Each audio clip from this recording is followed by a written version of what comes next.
Assalamualaikum dan selamat jaga kepada pelajar 1KA, 1 inovatif dan juga 1 inklusif. Okey, so cikgu hari ni akan habiskan bab 2 Cikgu akan habiskan bab 2. Kita akan belajar pasal respirasi dan juga fotosintesis. Okey. So cikgu harap, saya rasa itu adalah basic. Anda dah tahu, tapi anda perlu kuatkan lagi lah untuk faham ni. Okey, so kita akan mulakan Alright. So okey. Alright, so hari ni kita nak belajar pasal respirasi sel dan fotosintesis. Apakah itu respirasi sel dan apakah itu fotosintesis? Okey. Apakah itu respirasi? Okey. Respirasi anak-anak sebenarnya dia terdiri daripada dua jenis lah iaitu respirasi luar dan respirasi dalam. Okey. So, respirasi luar ni anak-anak, respirasi luar ni adalah yang berkaitan dengan pernafasan. So, bila cakap pasal respirasi luar, awak tahu, awak tengah cakap pasal awak bernafas. Okay. So, of course, bila bernafas, kita tahu kita akan sedut gas oksigen masuk dan kita akan hembus keluar semula gas karbon dioksida. Okay. So, apa pula itu respirasi dalam? Bila cakap pasal respirasi dalam, dia berlaku di dalam sel. Kita dah belajar pasal sel kan? Apa itu sel? Kita ada banyak jenis sel. Sel epitelial sel, sel otot lah, macam-macam sel. Okay. So, respirasi ni berlaku dalam sel. Kita dah belajar sel, ada sel haiwan dan sel tumbuhan kan? Okey, ni sel tumbuhan ni sel haiwan kan? Untuk dia gini kan? Okey. So, anak-anak, kalau respirasi sel dia berlaku di dalam sel. Alright? Iaitu dalam badan kita sendiri. Tapi kalau respirasi luar ni pernafasan sajalah. Dia macam lebih kepada fizikal lah. Okay, now, kalau respirasi dalam ataupun respirasi sel tu sendiri, okay, apa yang kita perlukan ialah glukosa dan juga oksigen. Maksudnya, respirasi sel ni adalah tujuan dia untuk hasilkan apa tahu? Untuk hasilkan tenaga untuk kita. Itu tujuan utama dia. Untuk hasilkan tenaga. Okay, that's why bila awak makan, okay, so respirasi memerlukan glukosa dan oksigen. Glukosa ni adalah daripada makanan yang korang makan. Korang perasan kalau korang puasa tak makan, korang akan jadi lembik sikit, tak bertenaga. Why? Because kandungan glukosa kita kurang. Tapi pada hari-hari biasa, terutamanya lepas kita makan, kadar glukosa kita tinggi, respirasi sel kita juga tinggi. That's why kita banyak tenaga. Faham Dan nak berlakunya respirasi sel ni, mesti kena ada oksigen juga. Okay, oksigen ni datang daripada mana cikgu? Oksigen ni datang daripada pernafasan yang kita lakukan lah. Kita bernafas, ambil oksigen, dia akan bawa dekat hemoglobin akan tangkap dalam badan, bawa pasal udara, bla bla bla bla, dia akan bawa dekat sel untuk menjalankan respirasi. So, lepas respirasi, kita akan hasilkan karbon dioksida, tenaga dan air. Air ni dari mana? Okey, air ni terhasil daripada perpuluhan kita. Itu salah satu daripada hasil respirasi. Faham Itu adalah perbezaan respirasi, dua jenis respirasi, iaitu luar dan juga dalam. Okey. Now, kita sambung lagi. Okey, kita pergi kepada seterusnya. Kita pergi kat mana pula? Kita pergi kepada fotosintesis pula. Okey. Fotosintesis ni sepatutnya benda yang awak sudah tahu. Sebab fotosintesis ni awak memang dah belajar daripada dulu. Daripada sekolah dulu awak dah belajar apa itu fotosintesis. So, fotosintesis diperlukan 4 benda, dihasilkan 2 benda. Kena ingat macam tu. Apa 4 benda tu? Yang pertama ialah karbon dioksida. Kedua ialah air. Ketiga ialah klorofil dan keempat mestilah cahaya. Karbon dioksida daripada mana? Daripada sekeliling. Kalau kita bernafas kat sebelah tu pun kita boleh bagi karbon dioksida dekat tumbuhan tu. Air, of course, air hujan ataupun kita sendiri siram tanaman tu. Klorofil ini adalah dalam daun. Ingat tak, dalam sel tumbuhan, dalam daun tu ada klorofil. Sel tumbuhan tu ada klorofil dalam daun tu. Yang cahaya ni apa? Selalunya matahari lah. So, apa hasilnya daripada fotosintesis? Ada 2 hasil. Yang pertama iaitu oksigen dan yang kedua ialah glukosa. Oksigen ni yang terbebas ke udara. Okey, bebas ke udara.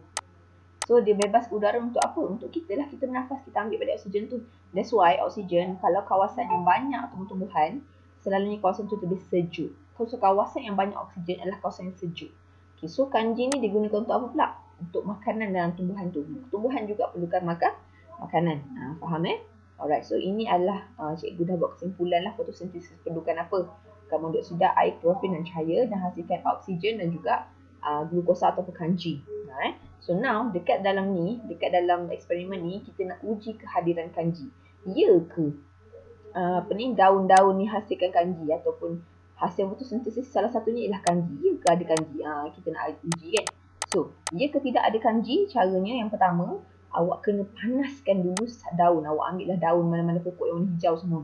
Okey? Ataupun awak ambil daun yang berwarna hijau. Ini pokok bunga raya lah yang cakap ni, ada banyak, boleh je daun apa pun. Kita panaskan. Kenapa kita nak panaskan? Kita nak pecahkan dinding. Pecahkan dinding sel. Awak tahu kan dinding sel? Okay, dinding sel ni kena pecahkan supaya kita nak keluarkan kanji dia. Macam tu lah. So, lepas air mendidih, okay, kita kena masukkan daun tu ke dalam etanol. Dalam tabung uji ni ada etanol. Etanol ni adalah sejenis alkohol. Okay, alkohol. So, awak masukkan daun yang awak dah rebus tu kat dalam etanol. And then, awak masukkan pula dekat dalam rebusan awak tadi tu. Air yang panas tadi. Okay. Lepas tu, dah habis tu, lepas 5 minit awak biarkan dekat dalam etanol tu, awak keluarkan balik daun tu. Alright. Dan awak akan tengok dia punya warna dah berubah. Kat sini warna daun dah berubah. Warna daun berubah. Faham Dia dah lepas kena etanol tu, warna daun kita berubah. Okey. Lepas dia berubah, kita keluarkan daripada tabung uji ni yang ada etanol ni. Kita rendam sekejap dia. Kita celupkan dekat dalam air panas tadi. Kita celupkan daun yang tukar colour ni dalam air panas.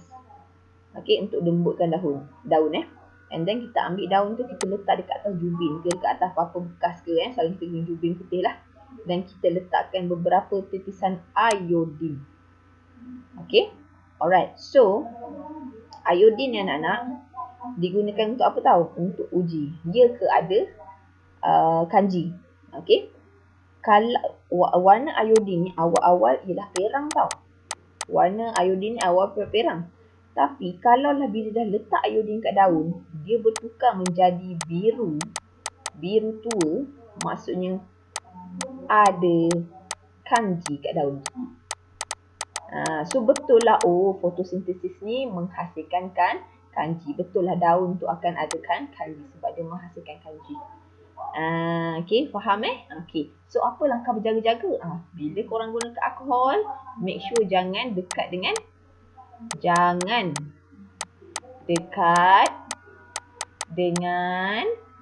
sumber api. Kenapa cikgu?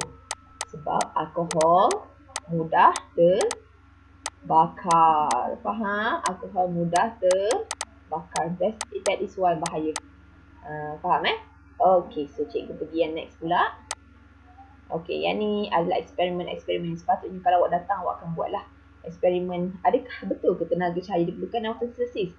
So, yang pertama, yang pasu pertama ni dia letak kat dalam gelap. Yang kedua, letak kat cahaya matahari. So, mana pokok yang hidup? Of course lah, yang ini akan hidup, yang ni akan, daun dia akan kuning, akan mati. Sebab dia tak dapat cahaya. Sebab fotosintesis perlukan cahaya. Okay, yang eksperimen 2.2 pula. Adakah klorofil diperlukan? Okay, so eksperimen dia apa tahu? Dia buang kat mana yang ada warna hijau klorofil tu, dibuang. So dia boleh tak berfotosintesis. So maksudnya kalau tak ada klorofil kat daun tu, bukan warna hijau, so dia tak boleh berfotosintesis. Okay, faham Next, 2.3. Adakah karbon dioksida diperlukan? So yang kita tahu memang karbon dioksida diperlukan. So dalam eksperimen ni apa yang dia buat? Okay. Bekas yang pertama ni dia letak, dia tutup bekas ni tapi cahaya matahari semua dapat. Dia letakkan larutan kalium hidroksida. So apa kalium hidroksida ni buat? Okay, KOH Kalium hidroksida ni akan serap karbon dioksida dalam ni. Dia akan serap karbon dioksida. So dalam ni tiada karbon dioksida. So yang ni dia tak letak kalium hidroksida. Maksudnya dalam ni ada karbon dioksida. So maksudnya mana pokok hidup? Pokok 1 ke pokok 2? Of course pokok 2 yang hidup, pokok 2 yang mati. Sebab pokok 2 ni tak ada karbon dioksida. Faham?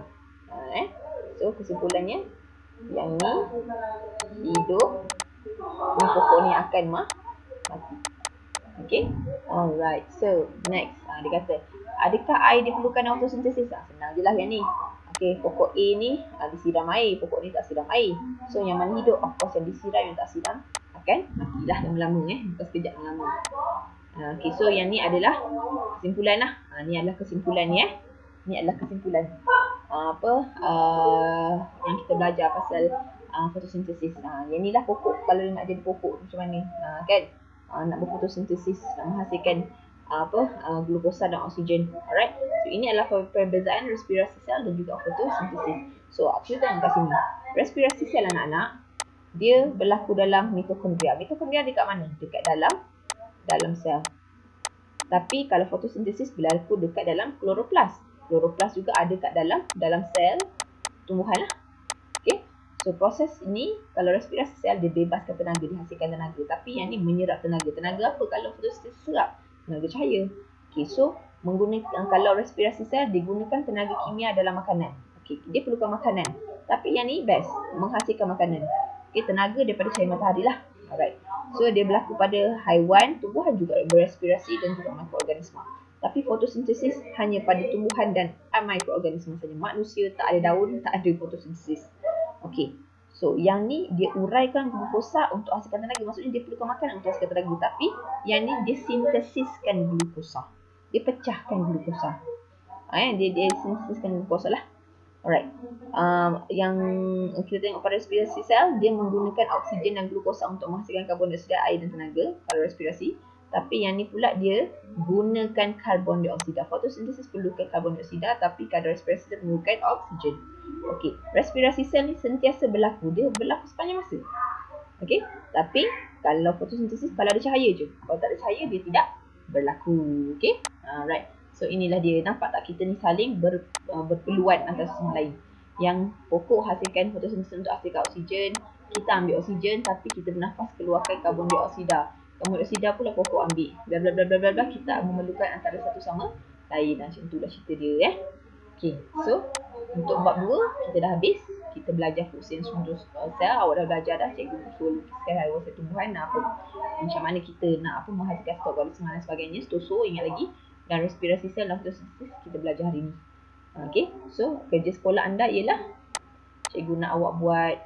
Okey, so kerja sekolah anda ialah praktis formatif 2.2 saja. So your homework will be muka surat 65, praktis formatif 2.2, itu saja. So kita dah habis bab 2, dah settle. Okey. Alright, so cikgu harap if ada apa-apa persoalan pasal bab 2 ke whatsoever, cikgu harap yang pertama sekali awak mestilah study sendiri dulu. Okay, sebenarnya pemahaman dia simple je nak cerita. So cikgu terangkan sikit tadi, cuba awak baca, awak tengok balik. So cikgu harap awak boleh faham. Jangan sekali baca, memang tidak boleh sekali baca, awak kena faham balik. Apa berlaku kat mana, kat sini ke, kat mana ke. Jadi awak tengok, awak fahamkan. Lepas tu dah faham tu, awak buat praktis formatif 2.2 tu mesti awak lebih faham. Okey. Kalau ada apa-apa soalan boleh tanya. Cikgu saya tak nak awak tanya soalan. Cikgu tak faham. Saya tak. Jangan cikgu tak faham. Cakap kalau tak faham tu apa tak faham. Cikgu saya tak faham klorofil duduk mana. Cikgu saya tak tahu kenapa respirasi sel berlaku sepanjang masa. Itu saya boleh jawab. Tapi kalau awak mesej saya, awak tanya cikgu saya tak tahu. Cikgu saya tak faham. Saya tak tahu. Saya tak boleh jawab. Sebab saya tak tahu apa yang tak tahu. Awak dah study ke belum? Awak dah tengok video ke belum? Ataupun awak dah baca buku teks ke belum? That one is very important sebelum nak tanya apa-apa soalan. Okey, itu saja daripada cikgu. Terima kasih. Assalamualaikum.